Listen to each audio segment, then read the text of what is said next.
جی ناظرین، خبروں کے سلسلے کو آگے بڑھاتے ہوئے خبر شامل کرتے ہیں وہاڑی سے سید عدیل گیلانی کی بتائی ہوئی تفصیلات کے مطابق تھانہ دانےوال کی جرائم پیشہ افراد کے خلاف تابڑتوڑ کارروائیاں جاری ہیں۔ ناجائز اسلحہ رکھنے والا عامر نامی شخص قانون کے شکنجے میں پھنس گیا۔ تھانہ دانےوال کے ایس ایچ او ناصر محمود چودھری اور اس کی ٹیم نے ناجائز اسلحہ رکھنے والا ملزم گرفتار کر لیا، جس کے خلاف کارروائی جاری ہے۔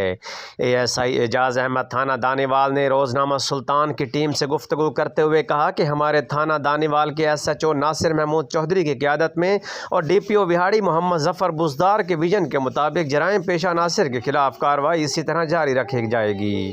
یہ کسی بھی رعایت کے مستحق نہ ہیں۔ ایس ایچ او تھانہ دانےوال ناصر محمود چودھری کا مزید کہنا تھا، عوام کی جان و مال کی حفاظت ہمارے فرض میں شامل ہے۔ میری طرف سے جرائم پیشہ عناصر کو کھلا چیلنج ہے، یا تو علاقہ چھوڑ جائیں یا رزق حلال تلاش کریں۔